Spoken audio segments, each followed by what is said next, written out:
الشيطان الرجيم. بسم الله الرحمن الرحيم. وأنذر به الذين يخافون أن يحشروا إلى ربهم ليس لهم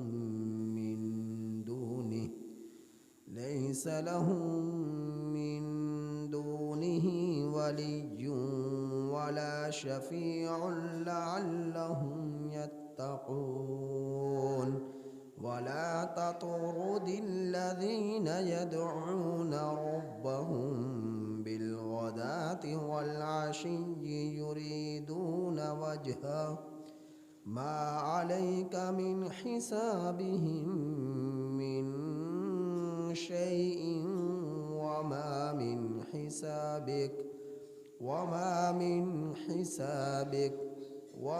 من حسابك عليهم من شيء فتطردهم فتكون من الظالمين. وكذلك فتنا بعضهم ببعض ليقولوا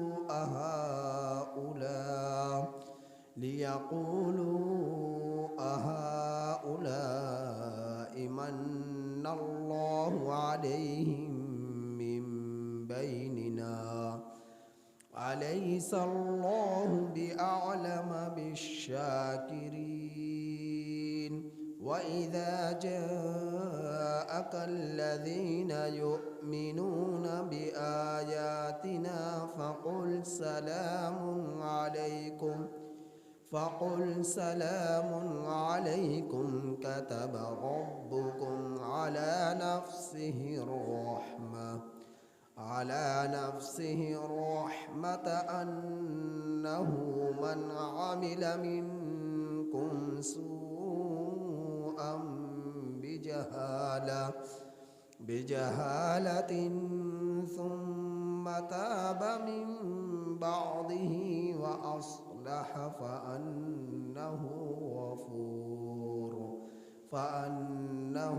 غفور رحيم. وكذلك نفصل الآيات ولتستبين سبيل المجرمين. یہ سورۃ الانعام کی آیت نمبر 51 تا 55 آپ حضرات کے سامنے تلاوت ہوئی. ان آیات کریمہ کا ترجمہ یہ ہے وَأَنذِرْ، اور اے میرے محبوب، میرے نبی صلی اللہ علیہ وسلم، وَأَنذِرْ، اور آپ ڈرائیے، بِهِ الَّذِينَ، قرآن کے ذریعے سے ان لوگوں کو، یخافون، جو ڈرتے ہیں اس بات سے، ان یحشروا، یہ کہ ان لوگوں کو جمع کیا جائے گا، الی ربہم، ان کے رب کی طرف، لیس لہم، نہیں ہے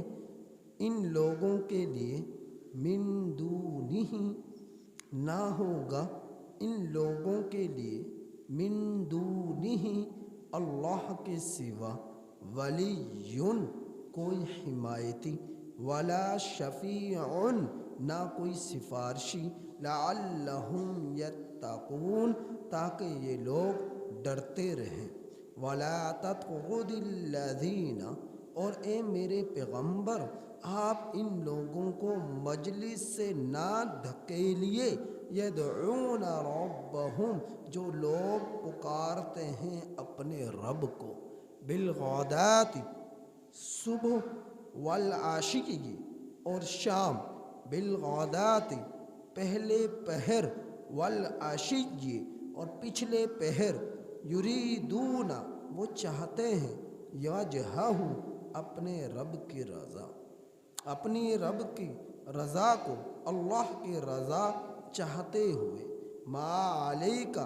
نہیں ہے آپ پر، من حسابہم ان لوگوں کے حساب میں سے من شیء کچھ بھی وما من حسابک اور نہیں ہے آپ کے حساب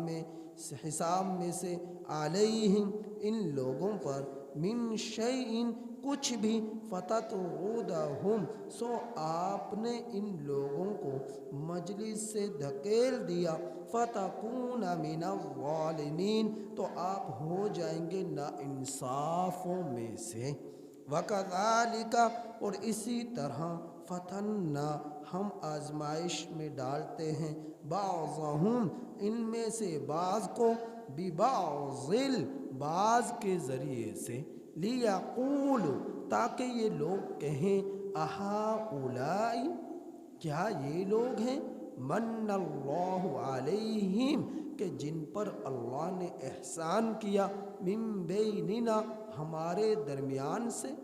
الیس اللہ کیا نہیں ہے اللہ باعلم خوب جاننے والا بالشاکرین شکر گزاروں کو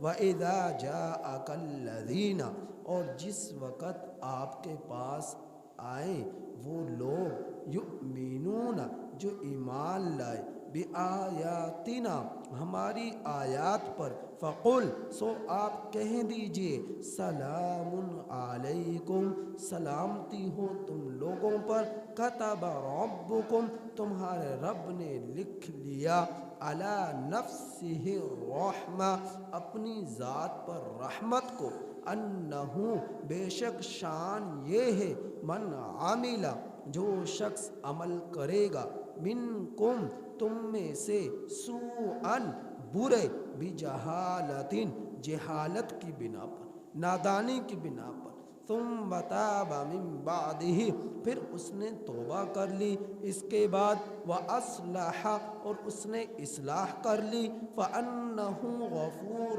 رحیم تو بے شک اللہ تعالی بہت مغفرت فرمانے والا رحم فرمانے والا ہے وَكَذَلِكَ اور اسی طرح نُفَصِّلُ الْآيَاتِ ہم آیات کو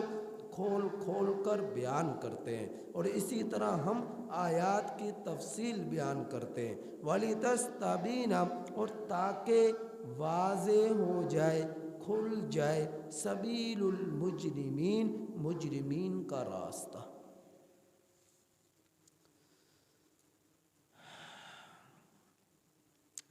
پہلی آیت کریمہ میں اللہ جل شانہ چونکہ پیچھے آیت کریمہ میں یہ بیان کیا گیا تھا ان اتبع الا ما یوحى الی کہ میری طرف جو وحی کی جاتی ہے میں اسی کی پیروی کرتا ہوں یہ اللہ کے رسول صلی اللہ علیہ وسلم نے فرمایا کہ میں خود سے کچھ نہیں بولتا وما ينطق عن الهوى یعنی اللہ کے رسول صلی اللہ علیہ وسلم اپنی خواہش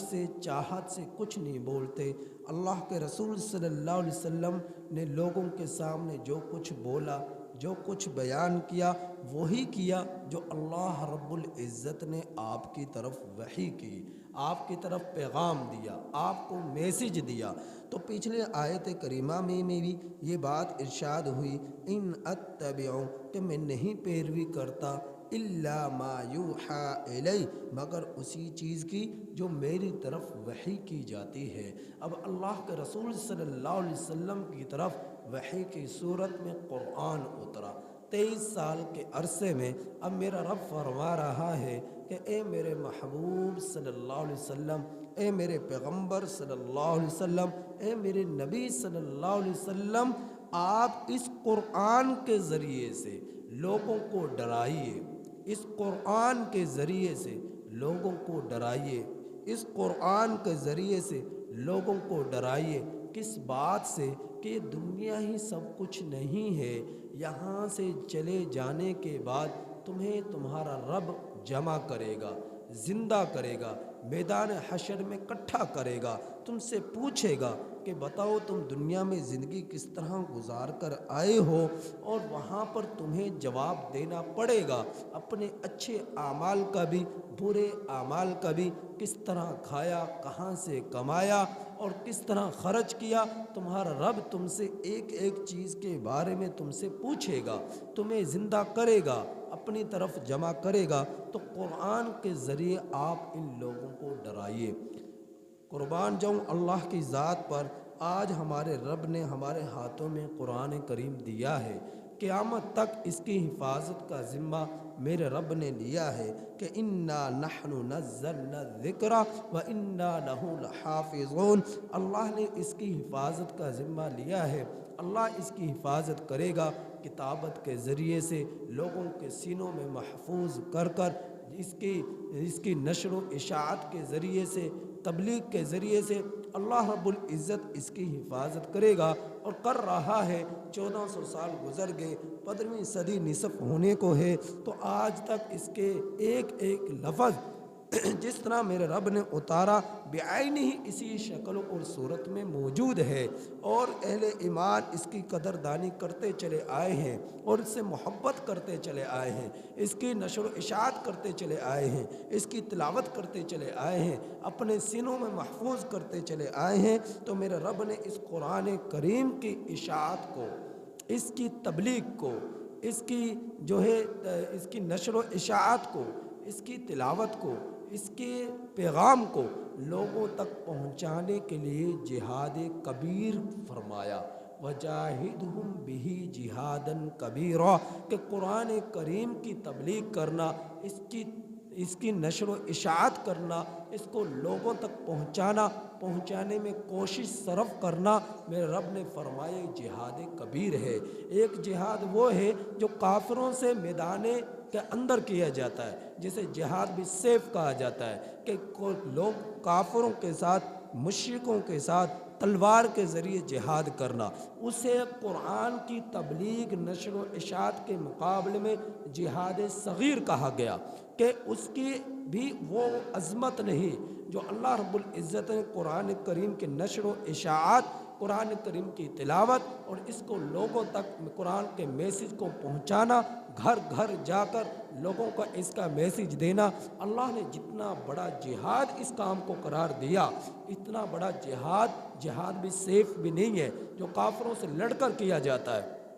کیونکہ اللہ رب العزت نے قرآن کریم کی اشاعت کو، اسے لوگوں تک پہنچانے کو، اس کی تبلیغ کو وجاہدہم بہ جہادا کبیرا کہا ہے کہ یہ جہاد کبیر ہے۔ تو قرآن کریم کی اشاعت، اس کو پڑھنا، اس کو پڑھانا، اس کی تلاوتیں کرنا، اس کے پیغام، اس کا میسج لوگوں کے گھر گھر پہنچانا، یہ جہاد کبیر ہے۔ بہت بڑی عظمتوں والی بات ہے، بہت بڑی رفعتوں والا یہ کام ہے جو اللہ رب العزت جسے اس کام کے لیے قبول کر لے۔ تو میرا رب اس قرآن کے ذریعے فرما رہا ہے کہ اس کے ذریعے تم ڈراؤ لوگوں کو۔ اب لوگ جو ہے اس کو سنیں گے تو ڈریں گے، اس کو پڑھیں گے تو ڈریں گے، اس کی تعلیم حاصل کریں گے تو ڈریں گے، لیکن جن کو اس سے محبت نہیں، جو اس کو ہاتھوں میں پکڑتے ہی نہیں، جو اس کی طرف آتے ہی نہیں، سال ہاں سال گزر گئے، قرآن کریم کو دیکھنے کا موقع ہی نہیں ملا، اس کی ناقدری کی جاتی رہی، تو ان کے دلوں پر کوئی اثر نہیں کرے گا کہ بھئی ہمارا دنیا میں آنے کا مقصد کیا ہے، دنیا میں میرے رب نے مجھے بھیجا کیوں ہے، اور مرنے کے بعد جو ہے کون زندہ کرے گا، کیوں زندہ کرے گا، کیا اس نے حساب کتاب لینا یا نہیں لینا۔ تو قرآن کریم کو جو لوگ پڑھتے رہتے ہیں، سنتے رہتے ہیں، اس سے محبت رکھتے ہیں، ان کے دلوں میں رب کی محبت ہمیشہ زندہ رہتی ہے، آخرت کی فکر ان کے دلوں میں ہمیشہ آباد رہتی ہے۔ تو اس سے غافل وہی لوگ رہتے ہیں جو قرآن کریم سے لو نہیں لگاتے، محبت نہیں کرتے، تلاوتیں نہیں کرتے، اس کے سمجھتے نہیں، اس کو سمجھنے کی کوشش نہیں کرتے، اس کو سنتے نہیں، تو وہ لوگ جو ہے غفلت کی زندگی میں پڑ جاتے ہیں۔ لوگوں کے دلوں میں اللہ کی محبت، اللہ کا ڈر ہمیشہ زندہ رہتا ہے۔ جو اس کو سنتے رہتے ہیں، اس سے محبت کرتے ہیں، تو اللہ رب العزت اپنے نبی صلی اللہ علیہ وسلم کو مخاطب کر کر فرما رہا ہے کہ اے میرے پیغمبر، آپ قرآن کے ذریعے سے، کون سا قرآن؟ جو آج میرے ہاتھ میں موجود ہے، جو آپ کی الماریوں میں موجود ہے، جو آپ کے گھروں میں موجود ہے، اس قرآن کے بارے میں اللہ تعالیٰ فرما رہا ہے۔ ایک تو وہ چیز ہے نا کہ اللہ کسی چیز کے بارے میں کہہ رہا ہے اور وہ ہمارے پاس موجود نہ ہو۔ اللہ نے اپنے پیغمبر کو ہماری طرف بھیجا، 1400 سال گزر گئے، نبی کریم صلی اللہ علیہ وسلم دنیا سے چلے گئے، آج ہمارے اس درمیان موجود نہیں ہے، لیکن جو نبی صلی اللہ علیہ وسلم پر اتارا گیا، جبریل علیہ السلام لے کر آئے، وہ آج ہمارے سامنے بعین ہی موجود ہے۔ اس کے الفاظ موجود ہیں، اس کا معنی مفہوم موجود ہے۔ جو اللہ نے اتارا وہی کچھ آج ہمارے ہاتھوں میں موجود ہے۔ یا اللہ نے آسمانوں سے اتارا، لوح محفوظ سے اتارا، بیت معمور سے اتارا، اللہ نے جس کی تلاوتیں ہزار برس زمین اور آسمان کے پیدا کیے جانے سے، انسانوں کو پیدا کیے جانے سے، روحوں کو پیدا کیے جانے سے اللہ تعالیٰ نے خود فرمائی ہے، وہ آج ہمارے درمیان موجود ہے۔ لیکن بدقسمتی ہماری کہ ہم اپنی دنیا داری کے چکر میں پڑھ کر قرآن سے غافل ہو گئے، قرآن سے دور ہو گئے اور اس سے محبت نہیں کرتے، اس کی تلاوتیں نہیں کرتے، اس کو سمجھتے نہیں ہیں، اس کو سنتے نہیں ہیں۔ تو اللہ تعالیٰ اس قرآن کے بارے میں فرما رہا ہے، اے میرے پیغمبر، اس قرآن کے ذریعے سے آپ ڈرائیں لوگوں کو کہ ان کو ایک دن اپنے رب کے سامنے جمع کیا جائے گا۔ تو اللہ رب العزت کے سامنے جمع کیا جائے گا، اور وہ ایسا وقت ہوگا، ایسی جگہ ہوگی، میدان حشر، کہ دنیا میں تمہیں کوئی کام درپیش تھا وہ تم کر نہ سکے، تو تم نے سفارشوں کے لیے لوگوں کو تلاش کر لیا، رشتہ داریوں کو تلاش کر لیا، دوستوں کو تلاش کر لیا، اور جو ہے کسی بڑے شخص کی سفارش کروا کر اپنا کام کروا لیا، اور اپنے خاندان میں، اپنے پیاروں میں، اپنے دوستے میں کوئی نہ کوئی حمایتی تمہیں مل گیا جو تمہارے حق میں آواز اٹھانے کے لیے تیار ہو گیا کہ یہ میرا صاحب جو ہے حق پر ہے، یہ میرا عزیز جو ہے حق پر ہے، اس کو اس کا حق دیا جائے، اس کو جو ہے اس سے اس کا فلاں نقصان کی تلافی کی جائے، یہ جو چاہتا ہے اس کا کام کیا جائے۔ تو یہ از رشتہ داروں میں کھڑے ہو جاتے ہیں، دوستوں میں کھڑے ہو جاتے ہیں، اور متعلقین میں سے کوئی نہ کوئی کھڑا ہو جاتا ہے۔ دنیا کا یہ حال ہے، لیکن قیامت کے دن کوئی نہیں ہوگا سوائے اللہ کے۔ اللہ تعالیٰ اس وقت فرمائیں گے وَلِيٌّ، کیا فرمائیں گے؟ لیس لہم من دونی، کہ اللہ کے سوا ان لوگوں کے لیے جب میدان حشر میں ان لوگوں کو جمع کیا جائے گا، ولی کوئی حمایتی نہ ہوگا، ولا شفیع، نہ کوئی سفارشی ہوگا، لعلہم یتقون، تاکہ یہ لوگ ڈرتے رہیں۔ آپ قرآن کے ذریعے ان سے ڈرائیے کہ وہ وقت ایسا ہوگا نہ وہاں کوئی تمہارا دوست ہوگا، نہ کوئی وہاں پر تمہارا سفارشی ہوگا۔ تو ایسے وقت سے، اس زمانے سے، اس وقت سے، اس گھڑی سے آپ ان لوگوں کو ڈرائیے کہ یہ لوگ ڈرتے رہیں، یہ لوگ ڈرتے رہیں۔ وَلَا تَطْرُدِ الَّذِينَ يَدْعُونَ رَبَّهُمْ، اس آیت کریمہ سے اللہ رب العزت نے ان آیات کریمہ کا ایک شان نزول ہے، پس منظر ہے جو جس کی بنا پر اللہ رب العزت نے ان قرآن کریم کا نزول فرمایا۔ نبی کریم صلی اللہ علیہ وسلم کی چاہت تھی کہ میں جو ہے لوگوں تک گھر گھر جا کر انہیں تبلیغ کروں، تو غریب تو اللہ کے رسول صلی اللہ علیہ وسلم کی مجلس میں رہائی کرتے تھے، تو اللہ امیر دور عمراء کا طبقہ دور رہا کرتا، بات کو سننے کے لیے تیار نہ رہتا، ہمیشہ اکڑ اور تکبر میں رہتا۔ نبی کریم صلی اللہ علیہ وسلم کی چاہت تھی کہ لوگ مجھے کچھ وقت دے دیں تو میں ان سے جا کر بات کروں، دین کی بات کروں، تبلیغ کروں، اور انہیں اللہ کی توحید کی ان سے بات کروں۔ تو نبی کریم صلی اللہ علیہ وسلم نے ان بڑے لوگوں سے ٹائم لیا، وقت لیا کہ لوگ مجھے وقت دے دیں، تو ان بڑے لوگوں میں سے کچھ نے وقت دیا، کچھ نے وقت نہ دیا، بات سننے کے لیے تیار نہ تھے۔ لیکن پھر ہوا کیا، ایک وقت ایسا آیا کہ جو یہ بڑے لوگ تھے انہوں نے خود ہی آپس میں مشورہ کیا کہ کیوں نہ ہم خود جائیں اور نبی کریم صلی اللہ علیہ وسلم سے جو ہے ان سے بات کریں، ان سے مذاکرہ کریں، اور ان کا مذاق اڑائیں، اور ان سے طرح طرح کے سوالات کریں، ان کو ستائیں، ان کو تکلیف دیں۔ تو ان لوگوں سرداروں کا ایک بڑا وفد نبی کریم صلی اللہ علیہ وسلم سے خود بخود ہی ملاقات کے لیے آنا چاہا۔ نبی کریم صلی اللہ علیہ وسلم کہ مجلس میں عام طور پر غربا کا طبقہ رہتا، عام طور پر غریب لوگ رہتے، نادار لوگ رہتے، جو تنگ دست تھے، جو فقیر تھے، جن کے پاس مالی حیثیت زیادہ نہ تھی، جن کے پاس دولت نہ تھی، جن کے پاس گھر بار نہ تھا، عام طور پر نبی کریم صلی اللہ علیہ وسلم کے پاس دار ارقم میں ایسے لوگ رہا کرتے تھے، صفا چبوترے پر ایسے لوگ رہا کرتے تھے جو تعلیم حاصل کیا کرتے تھے دین کی. جس طرح کا آج بھی آپ لوگ دیکھیں گے کہ بڑی بڑی یونیورسٹیوں میں عمرا کے لوگ اپنے بچوں کو پڑھاتے ہیں، امیر لوگ اپنے بچوں کو پڑھاتے ہیں، لیکن جہاں مدارس کو دیکھا جائے تو آپ دیکھیں گے کثرت سے مدارس کے اندر غربا آپ ملیں گے، غریب ملیں گے، فقیر ملیں گے، یتیم ملیں گے، جو ہے مسکین ملیں گے. آپ مدارس کے اندر دیکھیں گے آج بھی یہ جو قرآن کے حلقے ہیں وہ صفا چبوترا وہ بھی مدرسہ تھا، آج بھی مدارس ہیں، ان کے اندر بھی آپ دیکھیں گے غریب طبقے کے لوگ زیادہ تعلیم حاصل کر رہے ہوں گے. عمرہ کس کو ترجیح دیتے ہیں؟ جہاں پر جو ہے ایسی روم ہو، بہترین کمرے ہوں، بہترین آراستہ نما بلڈنگیں ہوں، ایسی جگہوں کو لوگ زیادہ ترجیح دیتے ہیں کہ ان جگہوں پر جو ہے اعلیٰ معیار کی تعلیم ملے گی، ہمارے بچوں کو سہولت زیادہ ملے گی. تو یہاں پر مٹی نہیں ہوگی، یہاں پر ریت کے ذرے نہیں ہوں گے، ہم اپنے بچوں کو ایسی جگہوں پر ان کا داخلہ کروائیں، ایڈمیشن کروائیں جہاں پر غریب لوگ نہ ہوں گے، بیلے کچیلے کپڑے رکھنے والے طلباء نہ ہوں گے، ایسے لوگوں میں ہم اپنے بچوں کا ایڈمیشن اور داخلہ کروائیں. آج بھی امراء طبقہ جو ہے ایسے سکول اور کالج اور یونیورسٹیوں کو ترجیح دیتے ہیں. مدارس کو جو ہے ترجیح دینے والے، داخلے لینے والے زیادہ تر طبقہ غربا کا ہوتا ہے. غریب اور فقیر اور یتیم اور مسکین بچے جو ہے تعلیم حاصل کرتے ہیں. تو اس زمانے کے اندر بھی نبی کریم صلی اللہ علیہ وسلم کے جو ہے مدرسے میں عام طور پر غریب لوگ رہا کرتے، فقیر لوگ رہا کرتے تھے. ایسا یہ مطلب نہیں تھا کہ امیروں کو آنے کی اجازت نہ تھی، امیر بھی چاہتے آ سکتے تھے، لیکن حضرت بلال حبشی رضی اللہ تعالیٰ عنہ، حضرت عمار رضی اللہ تعالیٰ عنہ، حضرت خبیب بن ارت رضی اللہ تعالیٰ عنہ، تو یہ صحابہ اکرام وغیرہ وغیرہ نبی کریم صلی اللہ علیہ وسلم کی مجلس میں موجود رہتے اور تعلیم حاصل کرتے. اب یہ جب مشرکین جو ہے مشرکین مکہ، سرداران مکہ جب نبی کریم صلی اللہ علیہ وسلم کے پاس آنے کا ارادہ کیا تو پہلے یہ کہا اے اللہ کے رسول صلی اللہ علیہ وسلم، ہم آپ کے پاس اس صورت میں آئیں گے کہ آپ اپنی مجلس سے ان غریبوں کو نکال دیجئے، اپنے اس مدرسے سے ان فقیروں کو نکال دیجئے، ان یتیموں کو نکال دیجئے، ان نادار لوگوں کو نکال دیجئے کہ یہ آپ کے مجلس میں اگر نہ ہو تو ہم آ جاتے ہیں، ان کے ہوتے ہوئے ہماری توہین ہے، ہم ان کے ہوتے ہوئے آپ کے پاس نہیں آ سکتے. نبی کریم صلی اللہ علیہ وسلم کے دل میں یہ خیال آیا، یعنی ابھی اس کا عملاً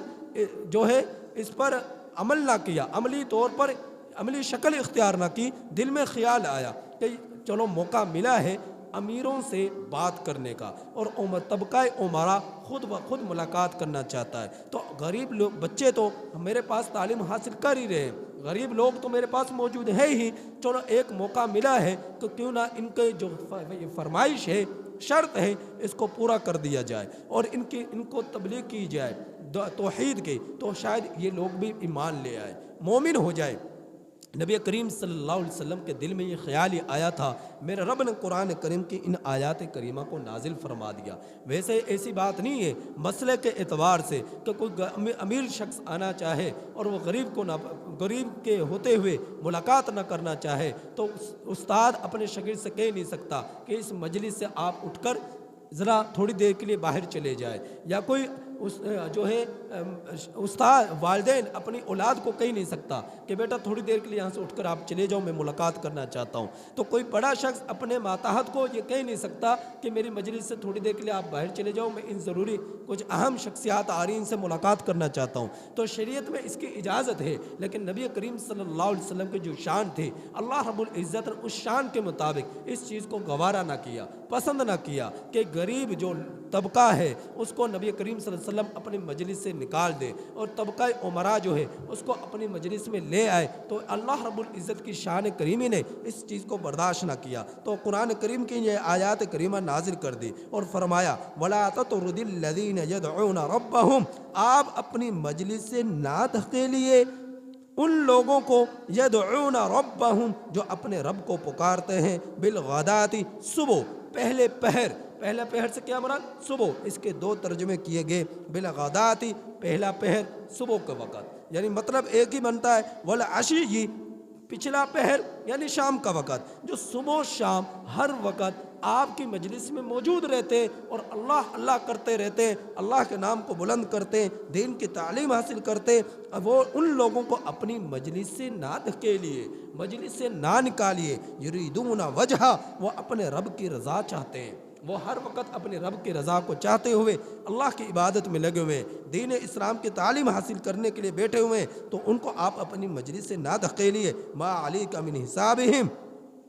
نہیں ہے آپ پر ان لوگوں کے حساب میں سے کچھ بھی۔ اگر یہ مشرکین مکہ ایمان نہ بھی لائیں گے تو آپ سے حساب نہیں لیا جائے گا، یہ کیوں نہیں ایمان لے کر آئے۔ وما من حسابک، اور نہ ہی آپ کے حساب میں سے ان لوگوں پر کچھ ہے، یعنی ان لوگوں سے آپ کے بارے میں کچھ نہیں کہا جائے گا کہ آپ کے جو ہے ان لوگوں سے آپ کے بارے میں سوال کیا جائے کہ جو ہے آپ ان سے بری ذمہ ہیں، اور آپ وہ لوگ آپ سے بری ذمہ ہے۔ آپ کا کام تبلیغ تھا، رب کا پیغام تھا، ان لوگوں تک پہنچانے کا آپ نے پہنچا دیا۔ فتطردہم، سو اگر آپ نے ان لوگوں کو دھکیل دیا، مجلس سے نکال دیا، فتکون من الظالمین، تو آپ نا انصاف لوگوں میں سے ہو جائیں گے۔ وکذالک فتنا بعضهم ببعض، اسی طرح ہم آزمائش میں ڈالتے ہیں ان میں سے بعض کو بعض کے ذریعے سے، لیقولوا، تاکہ وہ لوگ کہیں اہؤلاء من اللہ علیہم من بیننا، کیا یہ لوگ ہیں کہ جن پر اللہ نے احسان کیا ہمارے درمیان سے، یعنی ان لوگوں کے دل میں یہ بات آتی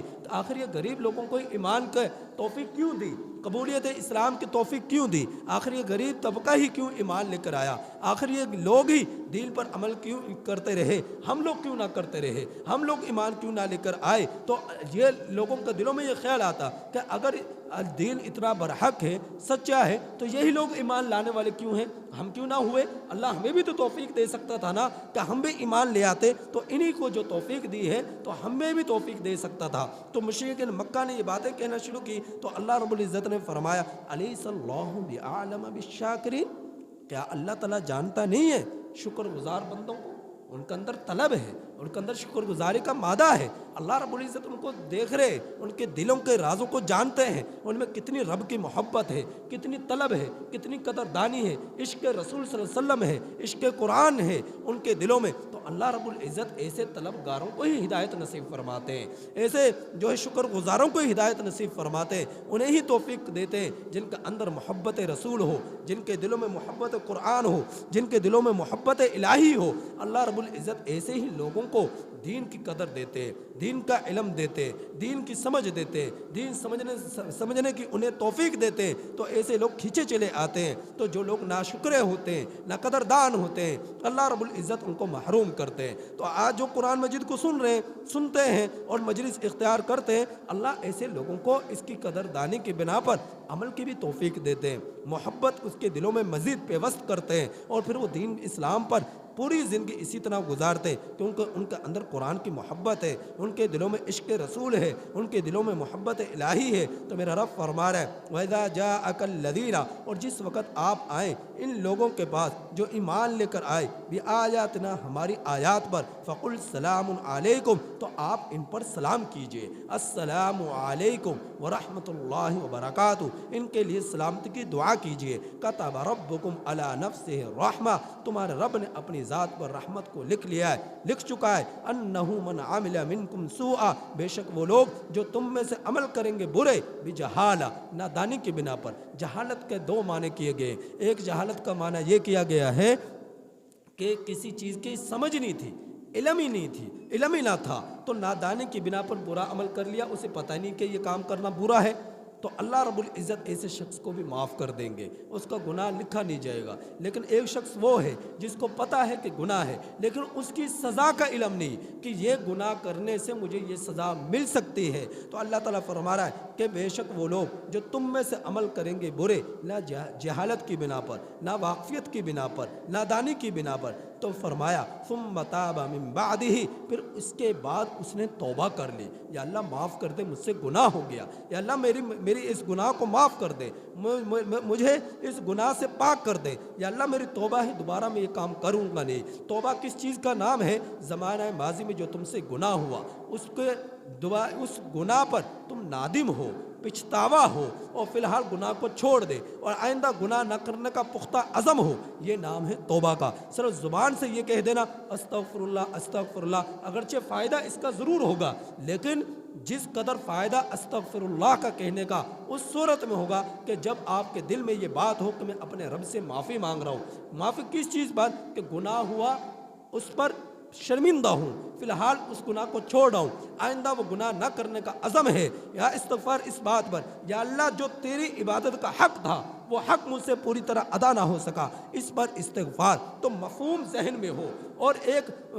جو ہے دل و دماغ کے اندر ایک جو ہے مفہوم آپ کے پوری طرح آپ کے اندر موجود ہو اور پورے دھیان اور توجہ کے ساتھ آپ کا استغفار ہو، تو جتنا اس کا اثر ہوگا غفلت والے استغفار کے ساتھ اتنا اثر نہ ہوگا، غافل دل کے ساتھ استغفار کا اتنا اثر نہ ہوگا۔ اگرچہ یہ کلمات کہنے سے اس کی برکات ضرور ملیں گی، تو فرمایا جس نے اس کے بعد توبہ کر لی وہ اصلح اور اصلاح کر لی کہ اب دوبارہ یہ گناہ نہیں کروں گا، یہ برائی نہ کروں گا، فَأَنَّهُ غَفُورٌ رَحِيمٌ، تو اللہ رب العزت اس کی مغفرت کر دے گا، اس پر مہربان ہو جائے گا۔ اسی طرح ہم بیان کرتے ہیں آیات کو کھول کھول کر، وَلِتَسْتَبِينَ، تاکہ واضح ہو جائے مجرمین کا راستہ کہ نیک بخت کون ہے، مجرمین کون ہے، توحید پرست کون ہے، اور شرک پرست کون ہے، بدعت کون ہے، حق پر رہنے ہدایت یافتہ کون ہے، بدعتی کون ہے۔ اللہ تعالیٰ تاکہ ان لوگوں کو الگ الگ کر دیں، واضح کر دیں، اس لیے قرآن کریم کی آیات کی تفصیل بیان کرتے ہیں اللہ رب العزت۔ تو ان آیات کریمہ میں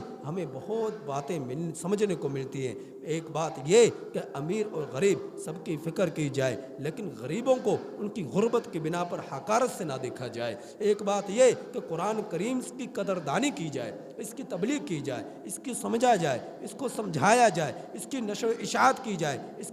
کی جو ہے اس کے میسج کو لوگوں تک پہنچایا جائے، گھر گھر پہنچایا جائے اور اس کی تعلیم حاصل کی جائے، اس کے حفاظ اپنے بچوں کو بنایا جائے۔ تو ایک میسج ہمیں یہ ملا قرآن کریم کی عظمت کا، اور ایک میسج یہ ملا کہ غریب ہو امیر یہ دین سب کے لیے ہے، اس کی جو دین کسی کا محتاج نہیں، ہم لوگ اس کے محتاج ہیں، چاہے امیر ہے وہ بھی اس کا محتاج، غریب ہے وہ بھی اس کا محتاج، فقیر ہے وہ بھی اس کا محتاج۔ دنیا کے اندر جتنے بھی مذاہب ہیں سب اس کے محتاج ہیں، اس کے بغیر کسی کی نجات نہیں ہو سکتی، اس پر ایمان لائے بغیر کسی کا اچھا خاتمہ نہیں ہو سکتا۔ یورپ کا اندر ایسا ہوتا ہے کہ کالے اور گورے، یعنی عیسائی مذہب جو رکھنے والے ان میں کالے بھی ہیں گورے بھی ہیں، اب جو ہے کالوں کی عبادت گاہ میں گورے نہیں آ سکتے، غوروں کی عبادت گاہ میں کالے نہیں آ سکتے، لیکن جب یہی کالے اور گورے عیسائی مذہب رکھنے والے جب دائرہ اسلام میں داخل ہو جاتے ہیں تو دنیا ہکی بکی رہ جاتی ہے۔ وہ دیکھتے ایک ہی جگہ پر ایک ہی عبادت گاہ میں کالے بھی بیٹھے گورے بھی بیٹھے، تو یہ اسلام نے شان دی ہے، یہ اسلام نے عظمتیں دی ہیں کہ اللہ رب العزت دائرہ اسلام میں جو اللہ کے دین میں داخل ہو جاتا ہے تو اللہ رب العزت تفریق کو ختم کر ڈالتا ہے کہ سب کے لیے دین برابر ہے۔ لہٰذا جو اس کی قدردانی کرے گا وہ اس سے استفادہ حاصل کر سکے گا، اور جو اس کی قدردانی نہیں کرے گا وہ اس سے محروم ہو جائے گا۔ اللہ سے دعا ہے کہ اللہ تعالی ہم سب کو اس دین اسلام کی قرآن کریم کی کامل سمجھ نصیب فرمائے۔ الحمدللہ رب العالمین۔